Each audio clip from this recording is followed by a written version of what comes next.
YouTube? How is y'all's day going today? We have another mock draft. We are just a couple days away from the draft, okay? I have been working super hard. I'm sorry for not posting more. I had some problems with my graphics. We actually have new graphics for this one. Follow me on TikTok and X. I'm much more active on there, but not much else to say. Let's get into it. All right, so here is the new draft graphic. I had a couple people comment, say that they couldn't see the names as well, sometimes on the background, and then something happened. I lost my files on some of them, so I just decided to put in the work and make a new one. So let me guys know, let me know how you guys feel about this one, but too much yapping. Number one's Caleb Williams. I'm not going to, I'm not going to explain that one too much. Just great talent. No doubt, number one QB in this class, in my opinion. Number two, this one is a shocker, okay? The NFL draft is unpredictable. There's been so many rumors flying around, especially the Commanders, on who they are going to pick at quarterback. I highly doubt this is the case. Let me just say, I highly doubt. This isn't me saying, this is what I think will happen. I don't think this happens. I think there's a very, very, very slim chance that this happens, and I think it would be a damn mistake as well. I think anything other than Drake May at number two is a damn mistake, but JJ McCarthy, maybe the Commanders sit there and say that they had a visit with him. They liked him a lot. From what I've seen, maybe they sit there and say, he's 20 years old. He's going to be turning 21 here in a sec.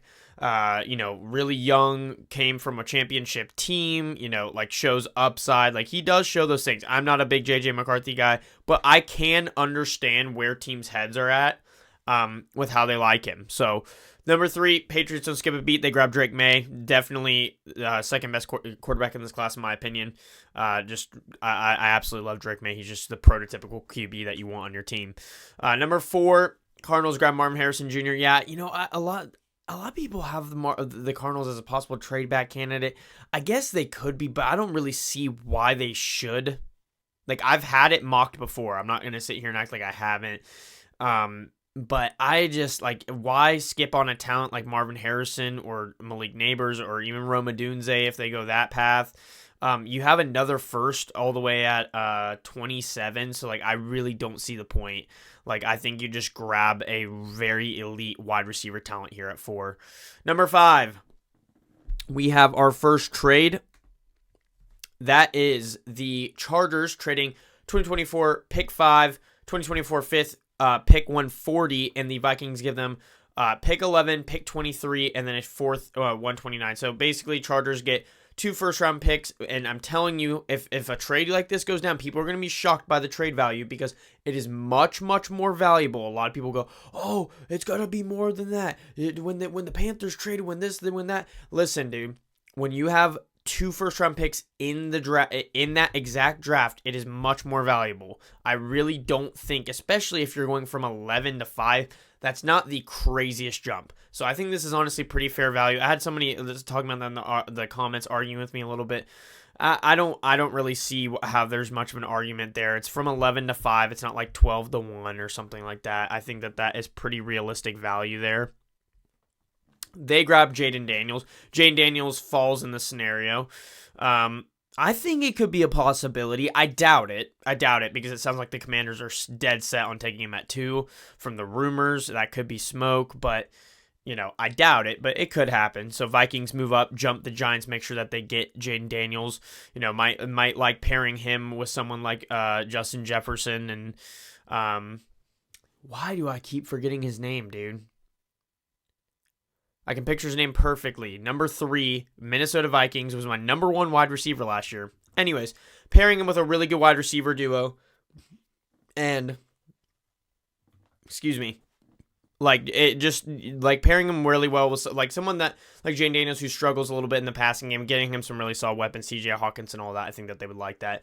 Number 6, I have the Giants actually skipping out on Malik Neighbors. Malik Neighbors, I'm starting to see, he's my number 1 wide receiver. Let's be very clear about that. We're just talking about from a complete talent standpoint. Malik Neighbors is an elite separator, an elite route runner. But apparently there's been a couple things, a little bit of judgments of character saying that he's not very coachable. Apparently him and Brian Thomas Jr., both LSU wide receivers, have been having, when they went for their checkups and stuff like that, apparently they both have some shoulder, underlying shoulder injuries. I don't know if that's smoke. I don't know if that's true or not, but I could see a scenario where Malik Neighbors falls very well. So Giants grab Rome Odunze. Honestly, like, I'm being so for real. Like, when it comes to the Cardinals and the Giants, picking Malik Neighbors isn't a bad pick. I will absolutely never shame somebody for picking Malik Neighbors. Like I said, he's my wide receiver 1. But I feel like Marvin Harrison and Rome Odunze are just more better for the Cardinals and the Giants. I like the fit so much better. They need that prototypical bigger size wide receiver, not someone who's 6 foot like Malik Neighbors.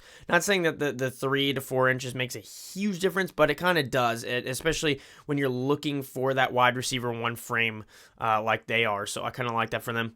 7. Titans go Joe Alt. I really think that if Joe Alt is here, the Titans just aren't going to pick anything else. I'm so confident in that. Like, I just don't see how you miss out on a tackle of this caliber with so many, like, it's just, it doesn't make sense. Like, your wide receiver, you have Calvin Ridley and DeAndre Hopkins. I just don't see, like, can you take wide receiver? Absolutely. Would it be a bad pick? No, it wouldn't. But, like, they're really struggling on the offensive line, specifically on the tackle spot, so I just don't see how you pass it up. 8, the Chargers, we have our second trade. Trading up with my Atlanta Falcons. They trade pick 11, pick 37, and a 2024 6, pick 181. We trade pick 8 and pick 43. So we're basically just moving up a significant amount in the second round and gaining a 6 to move up 3 spots. I'll take that. Chargers don't really lose a pick here. All they do is lose a late round pick. I don't think they would mind that. I think this is, again, realistic value. They move up. They grab Malik Neighbors. My number 1 wide receiver in the class. Love it. Absolutely love it for Justin Herbert. I think getting a wide receiver of that caliber who can consistently separate for him is something that he would really like. Number 9, we have another trade. Woo! The Colts. Now, here's what I will say about this one. The Colts, the Colts really just don't do much when it comes to trading and drafting and trading just in general. They really just kind of keep on their own. They go through the draft. They stay at their pick. However, maybe it's time for them to start pulling some strings here. There's a lot of rumors flying around. According to my sources, what I've seen, the Colts are very, very high on Brock Bowers and will trade up if he gets past a certain point in the draft. So maybe this is it. Maybe they say, hey, Jets are going to take him. We need to jump.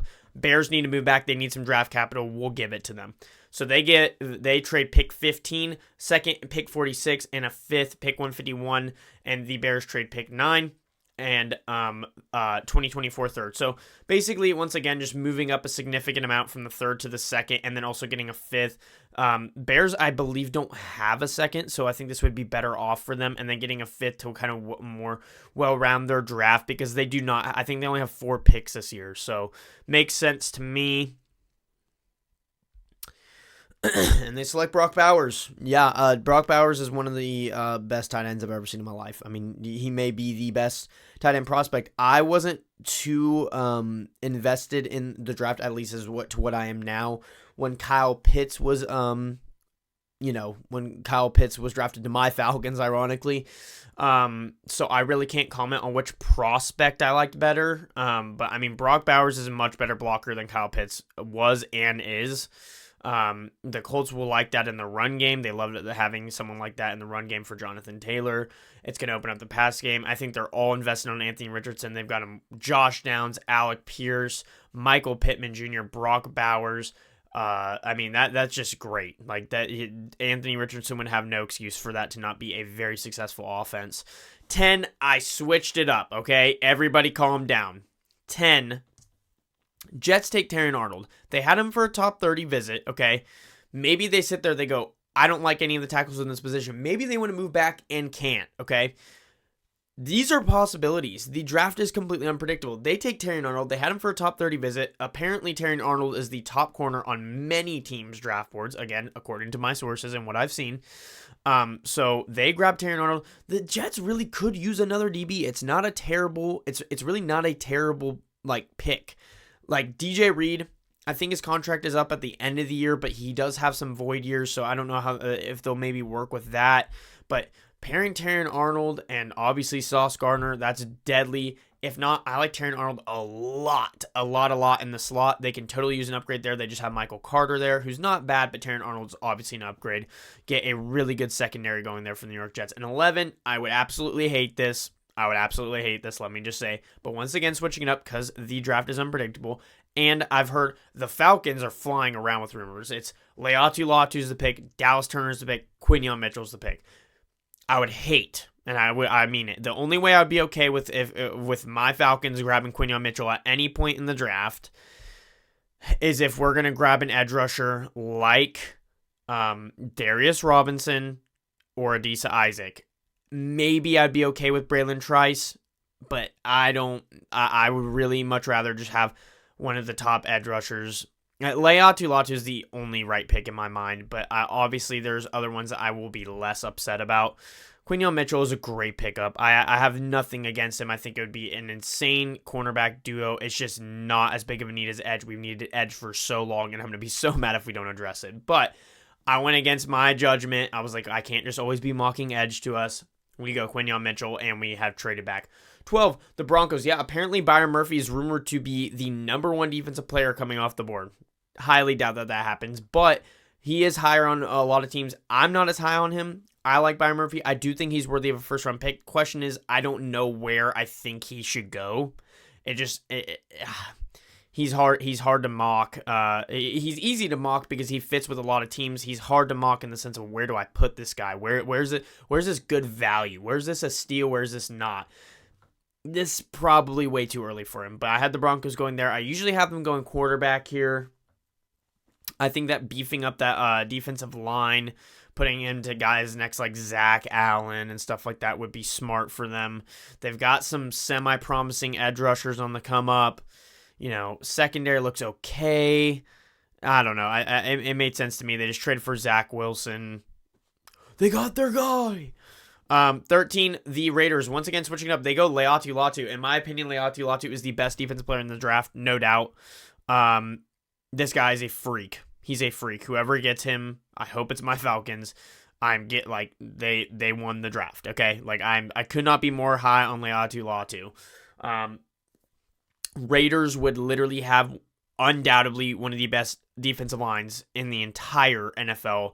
Max Crosby, Leatu Latu, and Christian Wilkins all on the same defensive line. Are you kidding me? Tell me that's not the most appetizing thing ever. I mean, literally, I have zero thoughts for the Raiders. I don't really care. I'm not but that would be so cool. That'd be so cool. It'd be such a deadly defensive line, especially. I mean, when you look at the competition that they have to face every single year, it'd be smart, honestly. And they could use corner, and they could absolutely use offensive line. They could even use a wide receiver. But in this position, I think that this is honestly a realistic possibility. I really think it is. People do not mock edge there often. I really think it's a realistic possibility. 14, I have the Saints going Olu Fashanu. Yeah, I'm so confused with where I have tackles going in this draft, but Saints could much more use a traditional left tackle, much more than right. I think Fashanu played left tackle. I think that sticking him there with that big frame, he's got upside, and I get how people can look at him a little bit raw, but I think that the Saints can work with him. 15, this was the trade back with the Colts. The Bears grabbed Dallas Turner. They may have selected him at 9. So if you can move back to 15, get a little bit of draft capital, that is a win. I'm starting to warm up to the idea of Dallas Turner. He's still my edge 3, but I can understand why people like him. It's just the strength for me. It's not that he's weak. It's just he's not as strong as Jared Verse or Leatu Latu. He's much more of an athletic build. I usually don't like those guys as much. Then I have the Seattle Seahawks taking Jared Verse. I'm going to be honest with you. They just grabbed Laken Tomlinson. They seem like they could still go offensive line, don't get me wrong. But I really think that with Mike McDonald coming, he's a defensive-minded head coach, I really see them going edge. I really see them going edge in this year's draft. I could be completely wrong. It's a gut feeling. I trust my gut a lot when it comes to the draft. I really think that the Seattle Seahawks, especially if it's a worthy player, will take edge at 16 if there's no trade up, no trade back, nothing like that. I think they'll take edge at 16. Like I said, could be wrong. It's a gut feeling. Moving on, we have the Jags. I've had this a ton going AD Mitchell. There's so many people talking about all these wide receivers that don't deserve to go in the first round. Where is my AD Mitchell love? I will actually be the most confused I've probably ever been if AD Mitchell makes it out of the first round, because why are guys like Xavier Worthy, who are literally just fast and basically don't show anything else? I'm not gonna like that. That's not true, but you know what I mean. Compared to a lot of the other wide receivers, he doesn't flash as much as they do. You have prototypical wide receiver one size with AD Mitchell. He ran in the 4.3s. Great hands. He's literally George Pickens, bro. He's basically George Pickens. That is literally my comp for AD Mitchell. He plays very similar. So why is AD Mitchell not getting mocked in the first? I would really like to know. Perfect fit for the Jags, who basically just have a bunch of slot receivers right now. They literally just signed a bunch of the same arm receivers. Zay Jones, Christian Kirk, and Gabe Davis. Gabe Davis, terrible signing. I don't care. 18. People are not talking about the Bengals taking secondary. They really could use secondary. They lost Jadobi Awuzie. They really just have like DJ Turner, Cam Taylor-Britt. Safeties are right. They signed Geno Stone. They stole him from the Ravens, division rival. But Nate Wiggins, I think that they'll like the length with that. He can play a lot of zone. They like to do that. A little bit of press. I think that's a good fit with the Bengals. I think they like the upside. Nate Wiggins is my CB1. Rams take Amarius Mims. Amarius Mims, again, this is the time for when you start to believe rumors or don't. Amarius Mims is said to be going much higher in the draft than people believe because many teams believe on his upside. So Amarius Mims, I think, is somebody that if we're going to talk about upside, I think especially upside at left tackle. Rams have Rob Havenstein. They've needed a better left tackle for a while. They've needed a better offensive line, period. Amarius Mims here. Love that pick for them. Absolutely love it. 20, Steelers go Tellez Fuaga. I want to go wide receiver here. I could go secondary. I've done it before. I've done offensive line before. I kind of like the Fuaga fit. I think Fuaga could also slide to left tackle. If not, Broderick Jones, I feel pretty confident could as well. So whatever one you feel like can better pan out at left tackle, I think it honestly probably is already an upgrade over Dan Moore.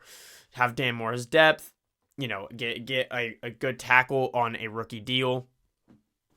It kind of makes sense to me. Steelers have never been the drafting wide receiver in the first round. Doesn't mean that they won't do it this time, but I don't know how much I think that they will. I think that they don't break that pattern. Moving on, we have a trade.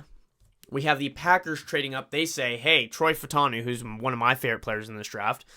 They go pick 25, a fourth and a fifth, because the Dolphins desperately need more picks in this draft, and they get a sixth in return and pick 21.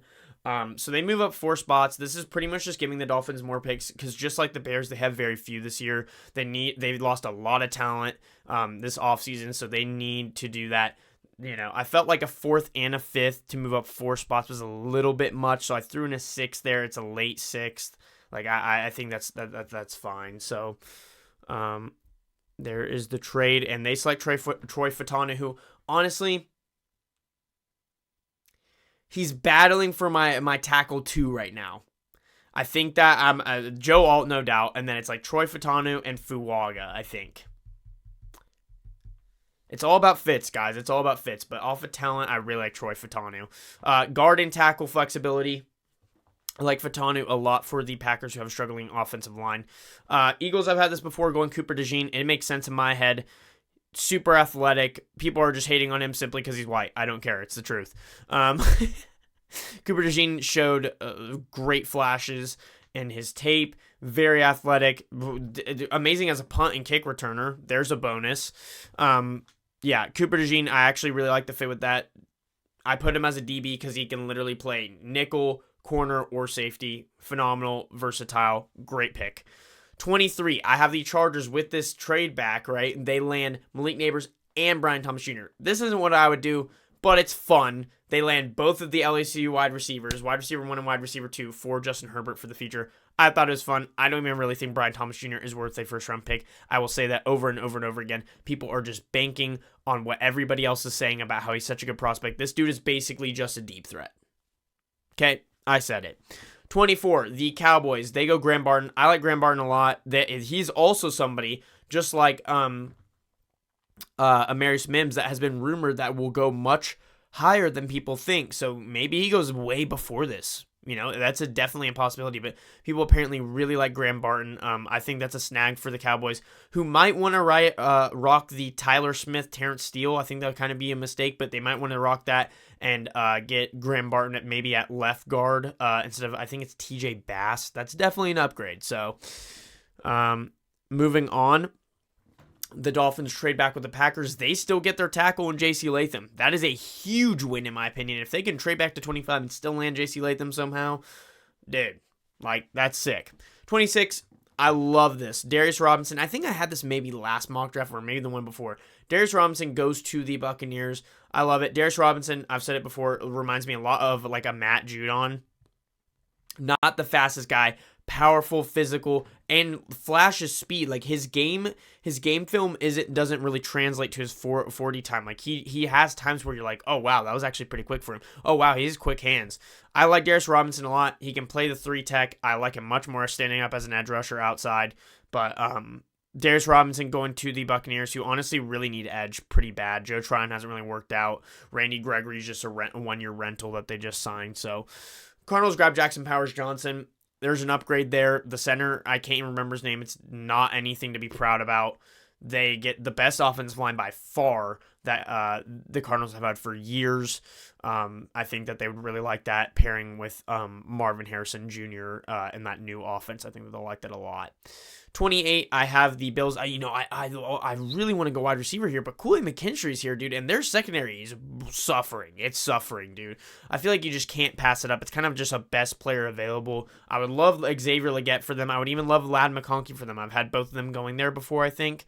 But I think that Kool-Aid McKinstry falling all the way to 28, I think it's worth picking up. So 29, I really like out of all the fits for the later round wide receivers, I think I like Legette for the Lions the most out of any team. I just think that they really need that bigger body guy. He's 6'3", he's huge, he's built, he can go up and get it. He tested super well. Legette, he's just not the most consistent separator, but that's okay because you got guys like Amon-Ra St. Brown, who is, and then Jameson Williams, Jambo, who can run deep. So I like that. Xavier Legette, they finally get that guy for Jared Goff that can kind of be more of a red zone threat and go up and get it, throw it out, post corner, whatever. Adisa Isaac is somebody that I'm huge on. I think he is absolutely worth a first-round pick. He's by far the better Penn State rusher. I will literally die on the hill that Chop Robinson is a third-round pick. Just go to literally any of my past 2 videos, and you'll see me rant about Chop Robinson, okay? That guy's awful. I hope he does well, okay? I never wish bad on somebody. That guy, just from what I've seen, I just can't even believe it.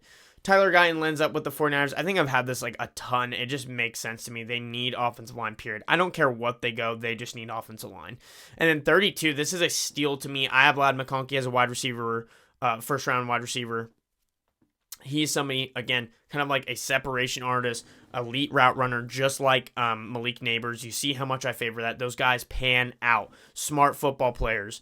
Ladd McConkey slips tackles very well as well. I think that the Chiefs would value that a ton, especially when he ran in the 4-3s. They like those speedy guys. Somebody that route runs that well. I mean, I really don't like the Chiefs. I hate that he'd be going there, but it is a damn good fit. So...